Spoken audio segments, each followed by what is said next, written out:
These are x-rays of the wrist taken the day that the wrist was broken. So here you have a top view of the wrist and then a side view of the wrist. Here the thumb is on the palm side and the metacarpal bones are on the back side. Here's the back of the wrist and hand. Here's the palm side.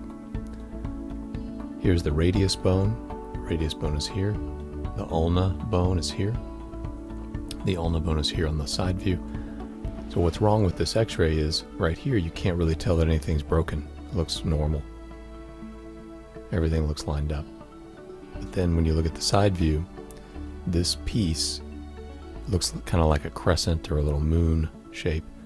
This is the end of the radius on the hand end. You can see it's attached to the carpal bones here. All this is normal from here to here, but then here's where it's broken right in half and bent backwards towards the back side. And this is a broken radius bone right through the growth plate. So the growth plate is here in this space between these two pieces. This piece of the radius from the back side to the palm side should be matched up from here to here. So this piece should be way over this way to the right. This type of break needs surgery.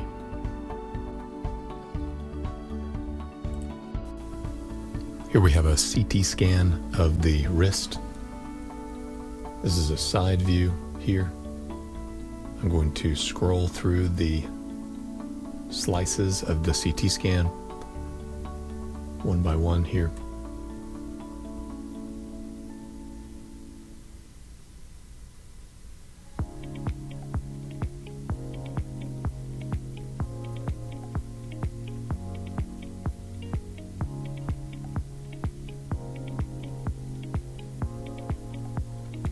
So this piece here towards the hand should be perfectly on top of this piece. So this piece right here should be moved over here to the right. So when he broke the wrist, the piece snapped off and went backwards this way.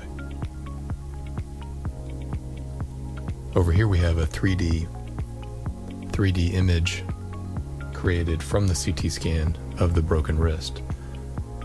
So here you have the finger bones, the thumb is over here. These are the carpal bones. Here you have the radius bone, which is broken, and the ulna bone.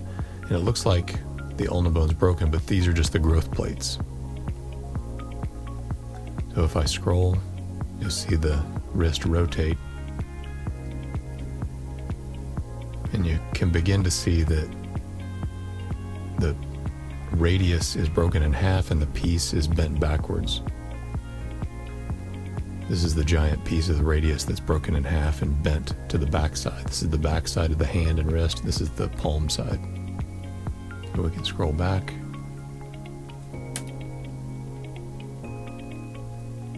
So you get the idea that the piece is broken off and bent backwards.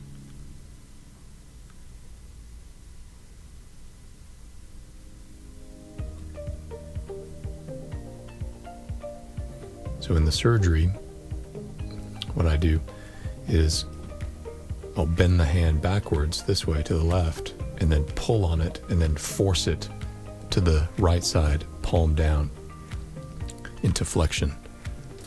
And that will force this piece back where it needs to go and pops it back where it came from.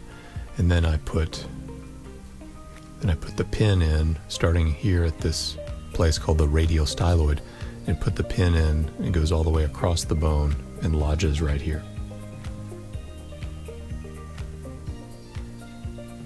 Here we have two x-rays of the same wrist.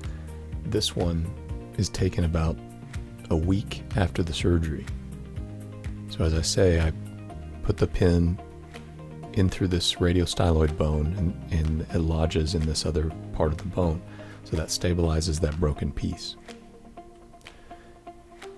So this is about a week after the surgery. There's no healing there. So we take x-rays. We're not looking for healing, but we're looking to make sure that the pieces are staying where I put them in surgery. And it looks really good.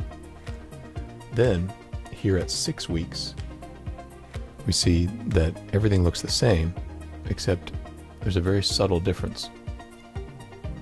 See the tip of this little arrow point right to this little line. That line going down the shaft of the bone, that is new bone or callus, new bone that's growing, that indicates that everything is growing and healing well. So at this point, since it's been about 6 weeks, then the pin is ready to come out.